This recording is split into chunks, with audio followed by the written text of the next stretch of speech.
ভোটের রেজাল্ট তো বেরিয়ে গেল।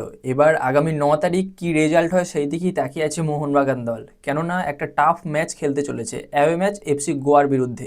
যে ম্যাচটা মোহনবাগানের জন্য খুব খুব ইম্পর্টেন্ট একটা ম্যাচ। যদিও এই মুহূর্তে দাঁড়িয়ে যে কটা দল এই লিগ শিল্ড জেতার বা এই বছর চ্যাম্পিয়ন হওয়ার দৌড়ে রয়েছে, তাদের মধ্যে সবথেকে বেশি যে দলটা অ্যাডভান্টেজ পজিশনে আছে সে হলো মোহনবাগান দল। তবু এটা খেলা, এটা অনিশ্চয়তার একটা জিনিস, বলা তো যায় না কি হবে। তো এই এফসি গোয়ার বিরুদ্ধে ম্যাচে মোহনবাগান দল কেমন প্লেইং ইলেভেন নিয়ে নামতে পারে এবং সেই সঙ্গে মোহনবাগান দলের রয়েছে দুটো বড় সুখবর, কী সেই সুখবর, সেই সমস্ত সকল বিষয় বিস্তারিতভাবে এই ভিডিওতে আলোচনা করতে চলেছি। আশা করব তোমরা যারা মোহনবাগান সমর্থক আছো তোমাদেরও এই মুহূর্তে এই সব প্রশ্নই মাথায় ঘুরছে। তো চলো এই ভিডিওতে এই বিষয়টা নিয়ে আলোচনা করা যাক। তো আসল কথা হলো মোহনবাগান দলের যে দুটো ইম্পর্টেন্ট আপডেট, যে দুটো গুরুত্বপূর্ণ খবর, সুখবর বলা যেতে পারে। তো সেটা হলো আপুইয়া এবং আরেকজন হলো অ্যালবার্টো রড্রিগেজ। এই দুটো প্লেয়ার কিন্তু ইনজুরির কারণে দলের বাইরে চলে গিয়েছিল। প্র্যাকটিস মূল দলের সঙ্গে করছিল না, মাঠের বাইরে মানে সাইড লাইনে রিহ্যাব করছিল। কিন্তু এই মুহূর্তে দাঁড়িয়ে সবথেকে বড় আপডেট, সবথেকে বড় খবর এইটাই যে এই দুটো প্লেয়ার মূল দলের সঙ্গে প্র্যাকটিস করছে। বল পায়ে প্র্যাকটিস, যেভাবে সিচুয়েশন প্র্যাকটিস করান মূলত কোচ সের্জিও লোবেরা, সেই দলের সঙ্গে কিন্তু এই সমস্ত প্র্যাকটিসগুলো করছে। বেশ মানে সচ্ছলভাবেই প্র্যাকটিস করছে, এমন নয় যে তারা আলাদা করে করছে বাকি আলাদা করে করছে, এমন না, সম্পূর্ণ দলের সঙ্গে করছে। আর একটা প্লেয়ার তো অনেকদিন আগে থেকে ইনজুরিতে পড়ে গেছে, যে হলো আশিস রায়, তার কথা বাদ দাও, তাকে নিয়ে বলে এই মুহূর্তে লাভ নেই, সে রিহ্যাব করছে একমাত্র। বাকি যে সমস্ত প্লেয়ার ফিট ছিল তাদের মধ্যে এই দুটো প্লেয়ার আপুইয়া এবং অ্যালবার্টো রড্রিগেজ, তারা বেশ খারাপভাবে ইনজুরির কবলে পড়েছিল। কিন্তু এই মুহূর্তে মোটামুটি দলের সঙ্গে প্র্যাকটিস করছে, মানে বলতে পারো যে একটা ভালো খবর, মানে গোয়ার বিরুদ্ধে নামতে চলেছে। আর গোয়া ম্যাচটা কিন্তু বেশ টাফ হতে চলেছে, মোহনবাগান দলের কাছে টাফ টু উইন বলা যেতে পারে। আর এই ম্যাচে মোহনবাগান দলের প্লেইং ইলেভেন কেমন হতে পারে এবার সেই বিষয়টা নিয়ে কথা বলবো। দেখো, যদি ব্যক্তিগতভাবে আমার মতামত আমি তোমাদের সঙ্গে শেয়ার করি, তাহলে কিছুটা প্লেইং ইলেভেন এরকমই হওয়া উচিত।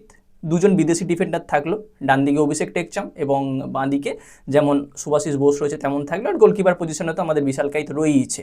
এবার দুজন যে ডিফেন্সিভ মিডফিল্ডার, অবশ্যই অনিরুদ্ধ থাপা এবং আপুইয়া, এবং লেফট উইংয়ে আমি রাখতে চাইবো রবসন রবিনোকে, রাইট উইংয়ে রাখতে চাইবো লিস্টন কোলাসোকে এবং মাঝখানে রাখতে চাইবো সাহাল আব্দুল সামাদকে, এবং সিঙ্গেল স্ট্রাইকার অবশ্যই রাখবো জেমি ম্যাকলারেনকে।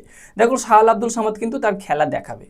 যে ম্যাচগুলো মোহনবাগান দল পয়েন্ট পেত না, হেরে যেত, এইরকম পজিশন দিয়ে কিন্তু সাহাল আব্দুল সামাদ ম্যাচ ঘুরিয়ে দিয়েছে। সে একা হাতে তার মানে ম্যাচ ঘোরানোর ক্ষমতা সাহাল আব্দুল সামাদের মধ্যে আছে। আর তাকে আমার মনে হয় প্রথম থেকে সুযোগ দেওয়াটা উচিত। আর সাহাল আব্দুল সামাদকে বা এই সাহাল আব্দুল সামাদকে সুযোগ দেওয়া সম্পর্কে তোমাদের কি মতামত একটু কমেন্টে জানিও। এবার যদি এই প্লেইং ইলেভেনটা না হয়, প্রথম থেকে হয়তো রড্রিগেজ এবং আপুইয়াকে নামাতে পারলো না, সেক্ষেত্রে দীপক টাংরি একটা অপশান, অভিষেক সূর্যবংশীর মতো একটা অপশান আছে, এবং তুমি ডিফেন্সে রড্রিগেজের জায়গায় মেহতাব সিংকে খেলাতে পারো, অপশান অনেক কিছু আছে। তবে সাহাল আব্দুল সামাদ আমার মতে বেটার হবে। দিমি পেত্রাতোসের আগেও হয়তো সাহাল আব্দুল সামাদ ডিজার্ভ করে এই মুহূর্তে। আর জেসন কামিংস, তাকে রিজার্ভ বেঞ্চে রাখাটাই আমি পছন্দ করব। আর এই মুহূর্তে সবথেকে যেটা ব্রেকিং নিউজ ঘোরাফেরা করছে মানে ট্রান্সফার মার্কেটে, যেটা হলো তিনটে বিদেশির পরিবর্তন হতে চলেছে। একজন টম অলডেড, একজন দিমিত্রি পেত্রাতোস এবং আরেকজন হলো জেসন কামিংস। দেখো, ব্যক্তিগতভাবে আমি চাইবো টম অলডেড থাকুক, কারণ যখন অ্যালবার্টো রড্রিগেজ ইনজুরিতে পড়েছে তখন কিন্তু টম অলডেড দলকে সামলেছে। হ্যাঁ, হয়তো এর থেকে ভালো কোনো ডিফেন্ডার আসবে বা ভালো কোনো ডিফেন্ডারকে দল টার্গেট করে রেখেছে, সেটা আলাদা কথা, ভালো কেউ এলো, কিন্তু টম অলডেড, অ্যালবার্টো রড্রিগেজ খুব খুব ভালো খেলছে ভাই, ব্যক্তিগতভাবে আমি মনে করি এটাই। আর এই বিষয়ে তোমাদের কি মতামত কমেন্টে জানিও। তবে দিমিত্রি পেত্রাতোস, জেসন কামিংস, এদেরকে ছেড়ে দেওয়াটাই বেটার। সেই জায়গায় যদি একটা নাম্বার 10 রোলের প্লেয়ার আসে সেটা হয়তো খুব ভালো হয়, মানে যে থ্রু বলগুলো বাড়াতে পারবে, কিছুটা গ্রেগ স্টুয়ার্ট টাইপের প্লেয়ার।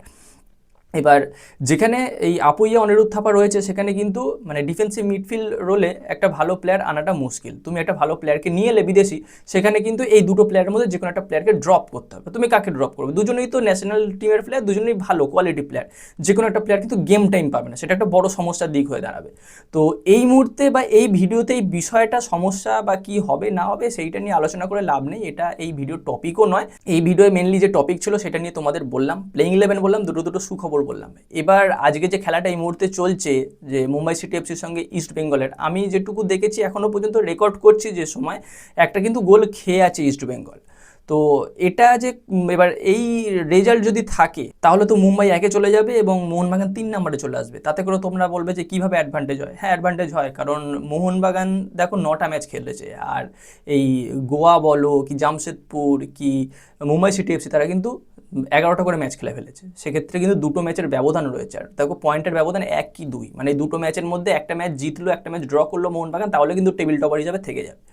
তো যাই হোক, সেটা আর 2-3টে ম্যাচ পরে আলোচনা করা যাবে। এরপর একটা ভিডিওতে golden gloves, golden boot, golden ball এই নিয়ে আলোচনা করব। অবশ্যই সেই সমস্ত ভিডিওগুলো পেতে চাইলে আমাদের চ্যানেলটাকে তোমরা সাবস্ক্রাইব করে দিও, তার পাশের বেল আইকনটাকে অন করে দিও। তো গাইজ, এই ভিডিওতে এই পর্যন্তই, দেখা হচ্ছে পরবর্তী ভিডিওতে। Bye bye.